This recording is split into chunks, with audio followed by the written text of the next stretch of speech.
Live from KSAT 12, the news at 5:30 starts right now. It is a holiday weekend, and the 4th of July is tomorrow, and that means fireworks stands are busy. As usual, yes. Our Lee Waldman is at Mr. W Fireworks on Houston Street and Foster Road. Now, Lee, we know fireworks safety is a big deal this year specifically. It is, and that's because of how hot and dry it is today. Was yesterday, the day before that, and probably tomorrow too for the 4th of July. Very, very dry, but you can still see this parking lot still has some cars in it, people eager to buy their fireworks. Customers were eager to talk about their 4th of July plans to ring in the day. Employees at Mr. W Fireworks were making sure people knew how to set off their displays safely. We spoke with Michael Martinez, an employee here. He says it's best if people get the ground wet around where they're setting off the fireworks or set them off in an area that doesn't have a lot of the dry grass around. Martinez says this year, because of the dry conditions, bottle rockets are banned. It's just at the distances that they travel, and you don't know if they're still kind of, lit when they land, and they could cause some fires if it's dry like it is right now. So it's one thing that you don't want to pop. Now, San Antonio is still going ahead with their fireworks display this year, but Bernie and Fredericksburg have canceled. They are now looking forward until the celebrations tomorrow. We know that these dry conditions are going to persist, so we're going to send things over to Sarah for a look at our forecast. Yeah, thank you so much, Lee. Some of our viewing area, especially out west, got some good rain over the last 24 hours. Not San Antonio. What I'm showing you here is the precipitation deficit over the past 30 years. Basically, how much rain should we have right now that we don't have? Anywhere you see the oranges and the reds, that's where it's really bad. Take a look up near Chavano Park. We should have more than 3 inches, almost 3 inches of rain more than what we've seen. And about 2 to 3 inches of rain deficit is what we're looking at across the San Antonio area. That's why those grasses are so brown and crunchy. The ground is very, very dry. But hey, tomorrow is a day of celebration. And if you're planning on grilling for your 4th of July, if you're going to be waking up early, smoking that brisket, temperatures will be in the 70s. It'll be muggy with some clouds. By noon, 90 degrees, mostly sunny, 100 degrees. That hot dog is going to be the only thing sizzling. It's going to be hot outside. And temperatures are going to stay in the triple digits for the foreseeable future. I'll have that forecast for you, and we'll talk about those areas that did receive rain, how much rain fell out west. Courtney. Grilling forecast making me hungry. Also, another reminder, if you're planning on doing any boating for the holiday, Texas Parks and Wildlife Department wants to remind you not to drink while driving a boat. Last year, wardens arrested 42 people for boating while intoxicated just over the 4th of July weekend alone. And they issued nearly 1,500 citations for various boating violations. They're encouraging everyone to plan ahead and make safe choices. To other stories we're following this Sunday, raising eyebrows. This month's CPS Energy bill. Some CPS Energy customers say they are paying $1 or even more than $200 more than just last month. Camelia Juarez is at CPS Energy with more. Camelia. Now, after record-breaking temperatures, people are frustrated by record-breaking energy bills. CPS Energy reports that the entire ERCOT grid is seeing record-breaking demand, and that trend continues as we go into July. And the main reason, people are lowering their thermostats to try to combat this heat. Another reason, CPS Energy told KSAT the cost of natural gas has also risen. Regardless, Ben Esp, a customer of CPS Energy, says his bill was $150 more than it was this time last year. Only another spike in the cost of living. Well, it's a little frustrating. I think we're all stressed, with the money situation and gas prices and things like that. So, it definitely hits home. And we're definitely all feeling this. And coming up at 10, we spoke with CPS Energy to get advice and answers on how we can lower next month's bill just as the summer begins. Camelia Juarez, KSAT 12 News. Thank you, Camelia. San Antonio fire investigators working to find out why an affordable housing project on the city's southwest side keeps being set on fire. Yeah, early this morning, firefighters were called to the same apartment complex for the 3rd time in just the past month. Jonathan Cotto has what investigators think happened this time. San Antonio firefighters were called out shortly after 5 this morning to this apartment building in a neighborhood on the city's southwest side completely consumed by flames. This building here, we've had 3 attempted fires on it in the last 30 to 45 days. Although many of these buildings look abandoned, people do live here.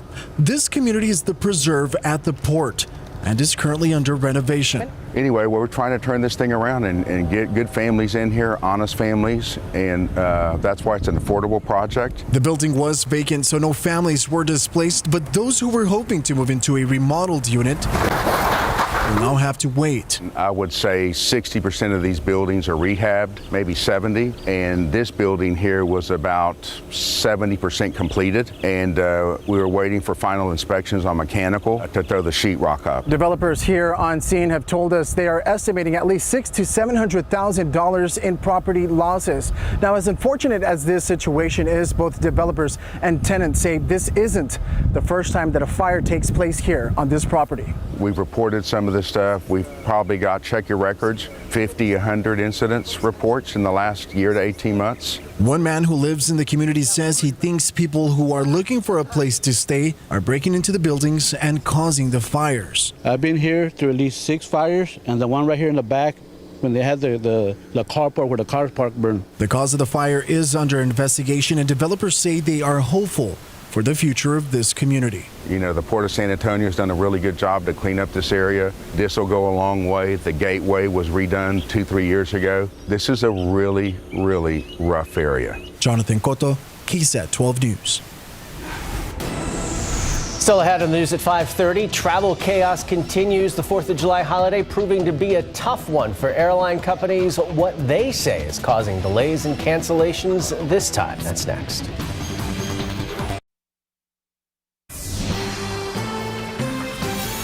For the past few weekends, America has reported thousands of flight cancellations, and this weekend is no different. Yeah, more than 2,000 flights delayed and at least 200 more canceled by mid-afternoon today. Here's ABC's Zoreen Shaw with the details.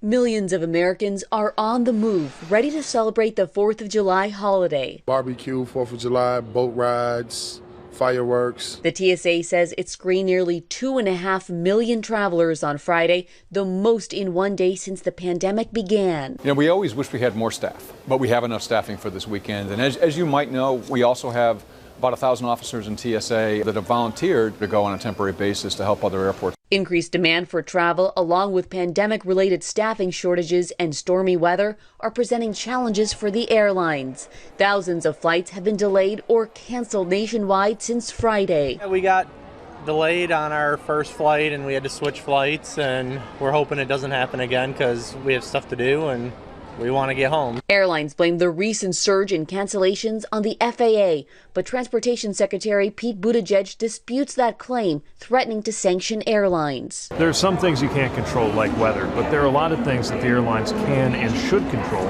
to make sure that they can service the tickets that they're selling. I think these next couple of days are really going to put those measures to the test. Many travelers are opting to avoid the airports. AAA estimates 42 million people will be driving to their holiday destinations. Atlanta, Boston, and Chicago are among the cities expected to see the most traffic. But high gas prices have some people opting to just stay home for the holiday. With the gas prices, I can't really go anywhere. And she's off for summer break. We would love to go to the beach and stuff like that, but it's just been impossible. Zoreen Shah, ABC News, Los Angeles. Well, let's take a look outside with live cam right now. Those puffy cumulus clouds, we call them fair weather cumulus clouds. They're not really developing in the vertical, and so that means they're not producing any rain. But there was some rain out west and across parts of the hill country, and so the aquifer actually went up about half a foot over the past 24 hours. Also, it's the weekend and you don't see as much pumping, but temperatures are on the rise out there even as we close out the day. Molds come down a little bit. They're high past 1,000, and pigweed is low at 10. All right, if you're planning on being out and about tonight, temperatures are going to fall. We'll be looking at temperatures falling into the 80s after sunset. But here's the thing, it's going to be gusty. Winds up to 25 miles per hour and partly cloudy skies. I'll have a look at how much rain fell out west coming up. Well, I mean, I'd say it's hot, but everyone knows that. They're trying to be outside for the weekend, and I know. So you have a cool place to hang out. Yeah. Hey guys, but here's some news. We actually didn't hit 100 today. Oh, well, Yeah, we had a little bit more cloud cover from some showers and storms out west. Let's take a look at those who won the rainfall jackpot out west, especially Uvalde County, parts of Maverick County. These areas saw anywhere from, in some spots, 2 to 3 inches of rain, more than 2.5 inches of rain down in Eagle Pass, almost an inch of rain up near Kickapoo Caverns. Concan area, Garner State Park, more than 2 inches of rain. Uvalde, more than 1.5 inches. It stayed to the west of San Antonio. You can see the sharp line here. Hondo only got 0.03 of an inch of rainfall, but hey, any rain across South Central Texas is good rain. We can be grateful and thankful for our neighbors. Those areas that saw 2 to 3 inches of rain, they're under the worst possible drought, exceptional drought. So it is good to see some of that rain. And again, the aquifer on the contributing zone, some of that fell and the aquifer is up about 1/2 foot. Now, there were plenty of clouds out to the west today. Notice that Del Rio, Spofford only in the 80s right now. Meanwhile, we've seen plenty of sun around San Antonio, and so even though we didn't technically make it to 100 degrees, we still made it to 98 in San Antonio. The humidity stayed high too. Temperatures, it's 97 in New Braunfels, 100 in Castroville, 101 in Devine, 91 up in Boerne. Here's your high-res futurecast. Early tomorrow morning, we are going to have some early morning clouds, but much like the last couple of days, as we head into the afternoon, skies will clear. It'll be mostly sunny. There could be a few thunderstorms across the mountains of Mexico, but they should not make it into Del Rio. And it'll be a dry 4th of July, and it will be hot too. Here's a look at the forecast. High temperatures around the KSAT 12 viewing area, close to 100 just about everywhere. A little hotter down southwest toward Laredo, mid-90s in the hill country toward Kerrville, but a neighborhood view here. It'll be 100 in New Braunfels, 100 in Seguin, 100 in Stinson, 100 in Converse, 100 in Pleasanton, close to 100 degrees out west toward Uvalde. And for our eastern counties, it'll be 98 in Gonzales, 99 in Floresville. One thing to keep in mind is that it's going to stay pretty humid all day tomorrow. So we are going to have a bit of a heat index value. Dew points during the peak heat of the afternoon, 4, 5, 6 p.m. are going to be in the upper 60s. So it is going to feel every bit like 100 degrees outside. Make sure to hydrate with water if you can. Looking at tomorrow, some clouds early tomorrow morning, and we'll be in the 80s by 10 as those skies clear. 90 around noon, mostly sunny skies. It is going to be windy tomorrow. Winds will be from the south, 10 to 15, gusting up to 20 miles per hour, topping off at 100 degrees, 5, 6 p.m. Well, what about those firework displays that are going on? Here's a look at your firework forecasts. There you go. Lit it. Here's the forecast. 92 at 8 p.m. And then as the sun sets, temperatures will fall into the 80s. It is going to be windy tomorrow. So again, those bottle rocket fireworks, not a good idea because those winds will be from the southeast, gusting up to about 30 miles per hour. The ground is dry. We really want to try to avoid any kind of fire if at all possible. Temperatures, though, on fire. We're going to be looking at highs at over 100 degrees over the coming days. We'll be adding on to that triple-digit tally. We'll be back right after the break.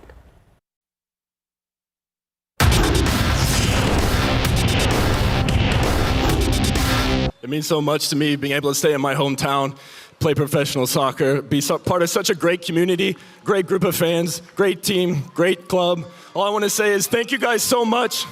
I'm really going to miss you guys. I love you guys. Thank you. Goalkeeper Matt Cardoni addresses the crowd one last time at Toyota Field in Big Board Sports. Cardoni has done it all in the Alamo City. He played for MacArthur High School, started at Trinity University, played for the Scorpions, and he's been with SAFC since their inception in 2016. And finally, after more than 100 professional games, 10,000 career minutes, and a lifetime of memories, Cardoni bid farewell to professional soccer last night at Toyota Field. After accepting an award prior to the game from managing director Tim Holt, Cardoni got a chance to take the pitch one last time, subbing in for keeper Jordan Farr in the 77th minute of play to a standing ovation from the crowd. And he also got to wear the captain's armband one last time. SAFC's all-time leader in saves helped preserve one last clean sheet in a 2-0 victory, a perfect send-off to a marvelous career. It makes me feel so special that so many guys, I've had great relationships with them. Some of them I've only known for a few weeks, but some of them I've known for many, many years. And it's so great to be appreciated by each and every one of them because I've done my best to be a good teammate to all those guys, to be a good friend to those guys. So it makes me feel really special that those emotions were reciprocated. And, I'll never forget this night, all the love I've been shown by the guys and the fans and, everyone in this organization in the city. In the match, Santiago Patino opened the scoring in the first half of play, and Ignacio Bailone doubled the lead in the second half, paving the way for Cardoni to enter into the match in a relatively stress-free environment. The team is thrilled they were able to allow him to say goodbye the right way. When he came in and then they had a couple corners in there, I was like, we were screaming in the box, like, we are not giving up a goal. This is Matt's last game. We're giving him the clean sheet. So I think that was just that extra bit of motivation for us to take it across the end line. Emotional, but also so well deserving. This guy, we all know, club legend, San Antonio legend, and to get the sending off that he did was so special. So now San Antonio FC enters their bye week atop the Western Conference standings with 40 points. As the Spurs move into the future, the biggest question mark now is who will handle the ball the most. DeJounte Murray was a de facto point guard and court leader, but now he's gone to Atlanta. At the moment, eyes seem to be trained on second-year guard Joshua Primo to pick up the slack. Primo had a breakout performance last year as an 18-year-old rookie, but his stats won't necessarily jump off the page. He played in 50 games, started 16, and finished with roughly 6 points per game. What's the biggest difference for Primo as he enters year 2? I'm able to handle contact a little bit better. When I first came into the league, it was tough for me. It was a little bit of a learning curve, as well as just physically it was a bit tougher for me. But I feel like now the game has slowed down a bit, as well as just I feel like I'm able to handle contact a little bit better. It makes it more comfortable for myself. Primo also said it seems like the coaching staff wants to spread the ball around a bit more with multiple ball handlers on the court. That's a similar situation DeJounte Murray finds himself in Atlanta with burgeoning superstar Trae Young. Both are ball-dominant players that control the offense, so they're going to have to learn how to coexist on the court together. But Murray doesn't seem too concerned with that. In fact, he says he and Trae have some history together. I've been knowing Trae since he was in high school, and I was in high school a couple years older than him. But, we've been knowing each other for a while, but obviously we wasn't as close as we're about to get. But, it just was something we both wanted. And he didn't believe it at first. And I told him, it's going to happen. And, when it happened, he called me excited. I was smiling excited. And like I said, I'm just, thankful and grateful and so excited to join him. The Hawks followed up an Eastern Conference final appearance with a first-round exit in the playoffs last year. Let's head to the majors. Astros going for the series sweep of the Angels at Minute Maid Park today. Home team down 2-1 in the bottom of the fifth. Cue up Jose Altuve for a base hit into left. Chas McCormick scores to tie the game at 2, and we fast forward to the bottom of the ninth. Game still tied at 2.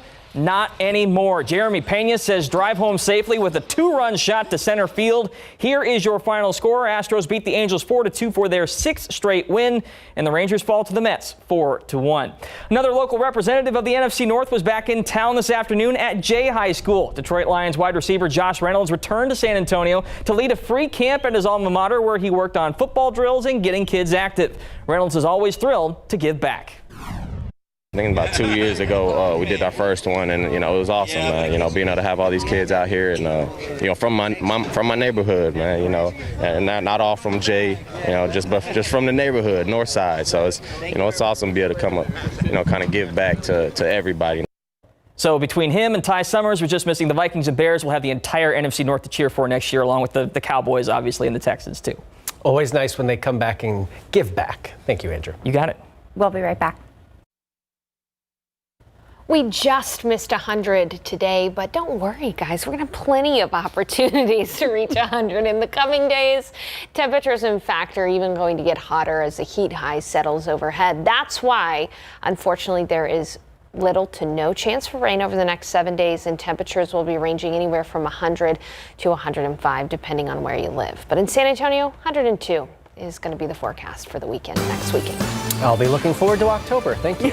That's all of our time. Thanks for watching. We'll see you back here tonight on The Night Beat. Have a good evening.